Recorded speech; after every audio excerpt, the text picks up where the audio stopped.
Namjoon was born in 1932 and died in 2006. It's a lifetime that spanned the second half of the 20th century, a period, as we all know, of enormous change in the arts, and his life and what he dealt with and how he dealt with the world is very much part of his art making. I titled this exhibition, Namjoon Paik, Art in Process, really wanting to signal that his engagement with materials and with the acts of art making involved the world, involved everyday life, and really challenged himself and the world around him. He was born in Seoul and he attended the University of Tokyo. He left and traveled via Calcutta and Cairo to West Germany, what was then West Germany, where he pursued the new energy that was coming out of music, composition, new sound makers, Stockhausen, electronic music. It was a whole changing world, and it was a center for it. What became extraordinary about Namjoon is his brilliance. And he created interactive video pieces and audio pieces. And in 1963, had his first one artist show in Germany. So he was traveling throughout Europe, and he became great friends with Joseph Beuys and that community. And then in 1964, headed to the United States, to New York City, which became his home. And his story just takes off from there. In this big gallery space, we have Lion, another late style piece from 2005. The Lion echoes his time spent in India, channeling this past and giving it a new present through the introduction of other channels of video that surround the piece and the way paint and objects are affixed to it. This was his desk that he worked from, and it's a very autobiographical work for Namjoon. His time in the studio, teaching himself electronics and discovering new ways to work, reflects a lot of Fluxus material, letters, Fluxus artists, that letters were written to Namjoon.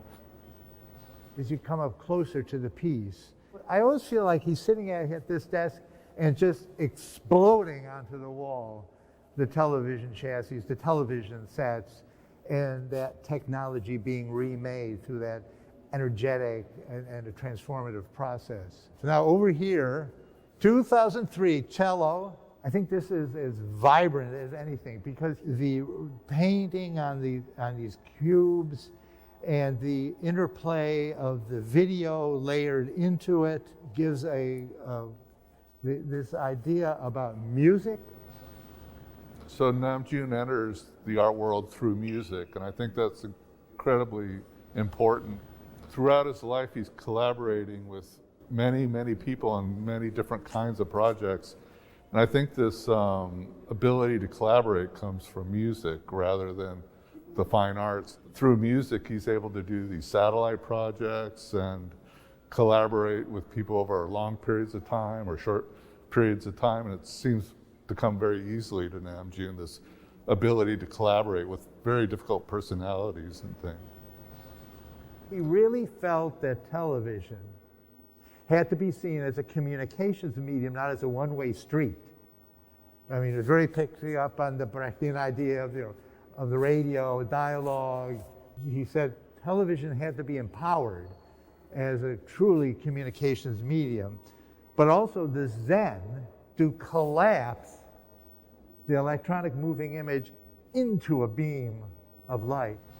You know, there's various iterations using many different kinds of televisions, wood-cased ones, plastic-cased ones. I was always impressed by Namjoon's freedom to do anything that came to his mind. If he needed 6 flat screens, he'd get them and start working with them and arrange them any which way he pleased him. I mean, he was fearless in his studio work to explore new ideas and new thoughts.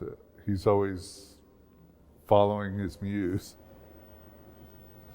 Here is Bakelite robot. You may know about robot K456. This was his remote-controlled robot that he used in performances in Europe and New York in the early 60s. It really spoke to a signature issue in his work and how he was seen as humanizing technology. In 1982, he had a retrospective at the Whitney Museum, and he said, "John, I want to take the robot out, have it walk up Madison Avenue and walk across the street and be hit by a car." And I said, okay. The registrar went nuts, but the owner said it was fine. The media event that came from that, he said, we're looking at the threat of technology and practicing how to cope with it. So technology, these are the things that were very much on his mind in his writings and in his art.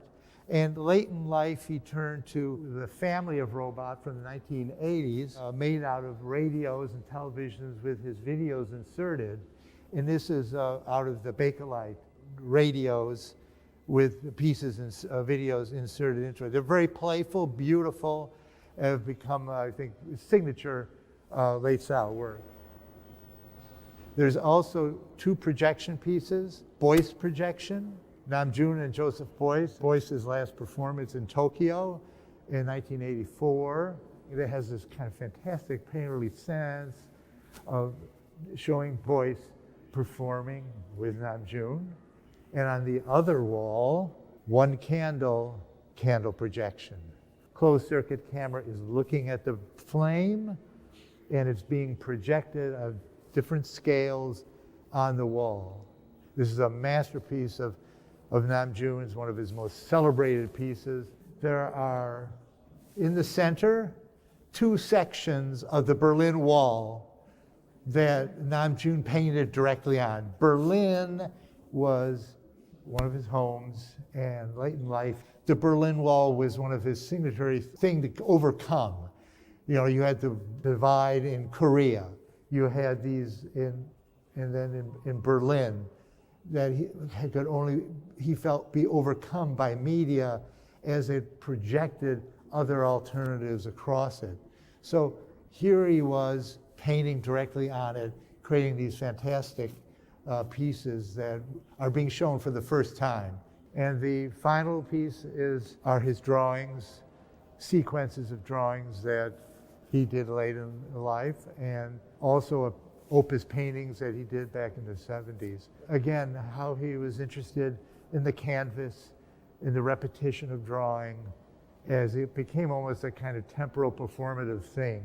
Every day a drawing, every day a rendering, as he was marking time and marking that surface.